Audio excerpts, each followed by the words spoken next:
All right, so we're working on some of the Strike 3 testing elements. So footwork for that, we're gonna have kind of two ends of the same type of footwork.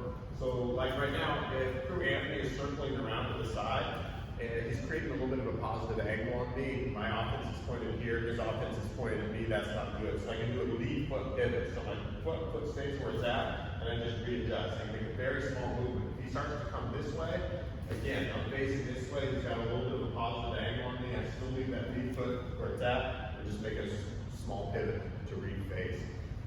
Same idea, if I want to do the same thing to him, I need to use the outside of that footwork to circle. So I want to move to the side, move to the side, move to the side to try to start getting myself in a good angle.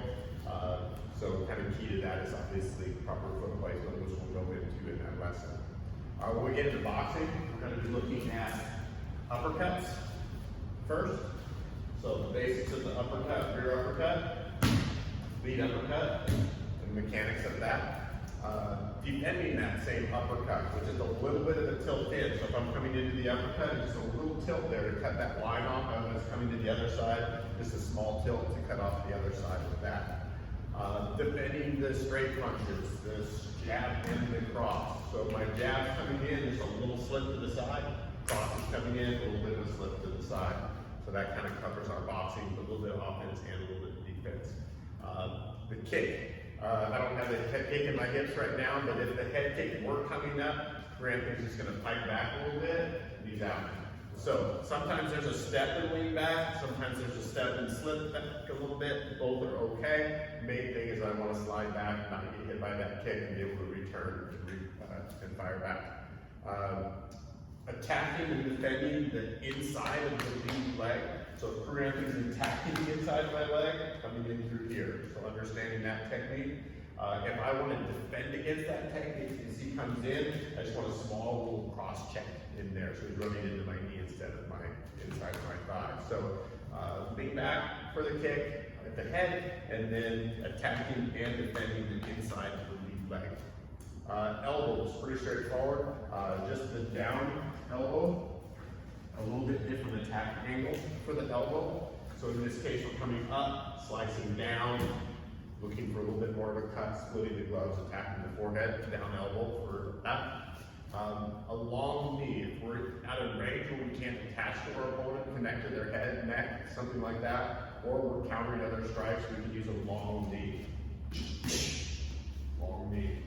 Exactly like that. Teeth. Some basic defense for that. Sometimes just not being there, just a little pipe back. He hollows out his body, and then I'm not there. Hollows out his body, and it's not there.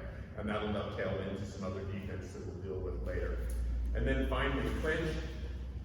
We talked earlier about the fact that if he's coming in, he's getting a hold of my neck, I want to preemptively sort of have better position and posture on this grip. That one's coming no matter what. If I can get better position on that one as well, inside the hook position is very strong in this particular case. He does not have neck control on this side, and I do have inside control. I can switch to neck control and do a lot of stuff from there. So minding that second arm and connecting to that is the goal.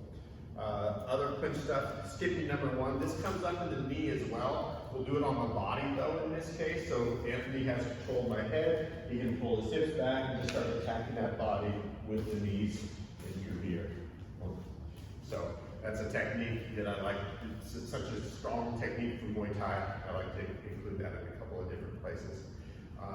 And then finally, we want to look at defending the curved knee in a different way. Sometimes we want him off balance. Sometimes that may not be possible. So perfectly, I'd like to hit it with this bony side. And if he's able to turn his hips in a little bit, he can take a little bit of the sting off of that, take the impact more on my thigh rather than from my knee.